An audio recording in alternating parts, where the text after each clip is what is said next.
Over the past few weeks, we have brought you a series of investigative reports about one of the worst cases of animal abuse the Northeast has ever seen, at a tenant farm in Westport, Massachusetts. In our latest segments, we chronicled the abuse and the deplorable conditions found by authorities at the farm in both 2010 and 2016. This week, take a look at officials that are responsible as we examine the Massachusetts animal welfare system as a whole, for it seems that the entire system is failing to do its job, protecting the animals. The Massachusetts Division of Animal Health primary responsibility is the health and safety of the Commonwealth's domestic animals.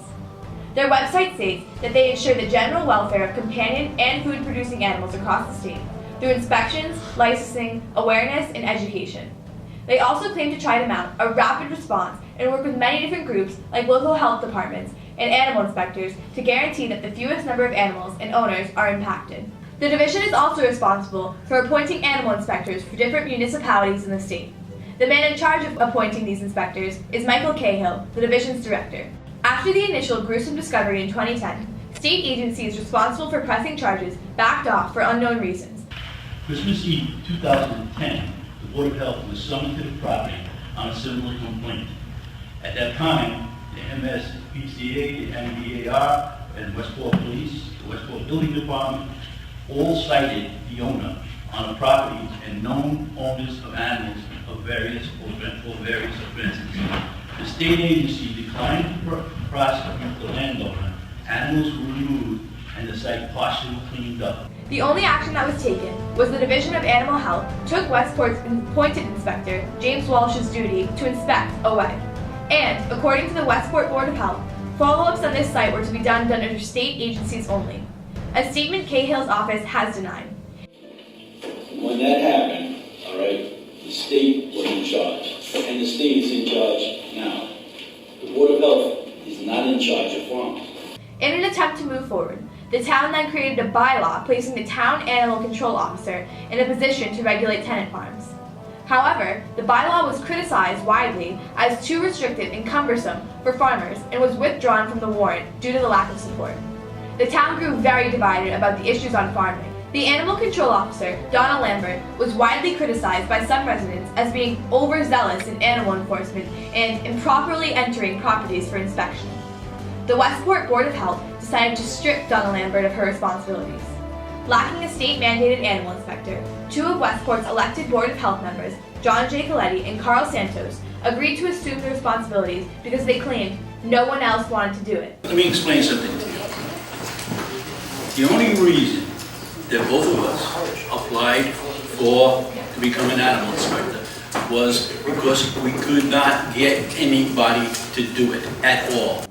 In a move that would ultimately allow the abuse and the suffering of animals to happen again in Westport, Michael Cahill approved the men as Westport's animal inspectors.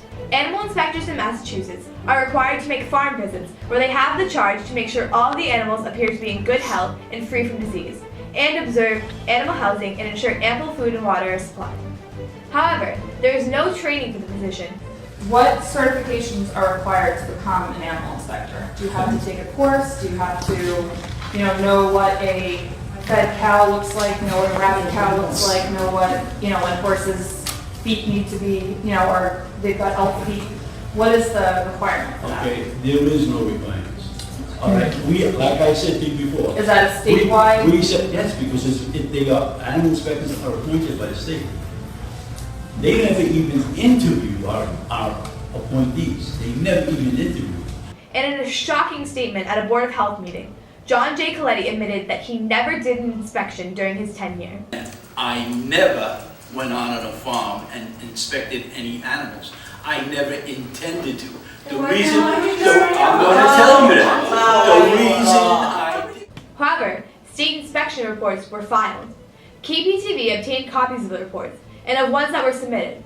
All but one were signed with a straight line, not a signature. Board of Health member Carl Santos admitted he was the one who drew the line and further acknowledged that he never actually saw any animals. I'm looking at that signature, it just looks like a straight line, so which one of you is it? I actually did that. That's you? Yeah.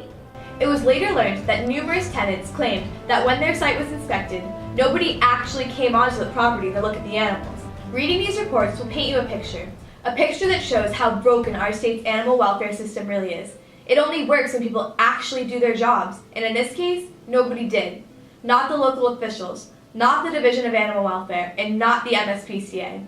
It seems that no matter what state or local official was involved in this, they have all discovered they can easily deflect the blame on someone else, because ultimately, the animal welfare system does not make provisions for holding people accountable for not doing their job. We also have proof that the MDAR and the MSPCA were both there in 2015 and walked away from suffering animals. The document stated, the animals are in unsanitary conditions with inadequate shelters, possible unpermitted buildings, and conservation issues.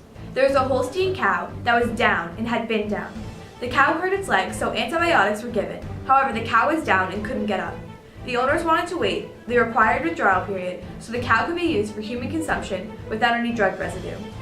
The document also stated that the MSPCA advised the owner to euthanize the animal. By the time this report was filed, the animal had still not been euthanized. Why was nothing done? Why was there no rapid response from the office of Michael Cahill? There was failure on every level, and there are questions that must be answered, including, had Donald Lambert been allowed to keep her position, would her overzealous tactics have prevented the death and suffering of thousands of animals? We called Michael Cahill to get his comments, and he referred us to a colleague that has not returned our calls.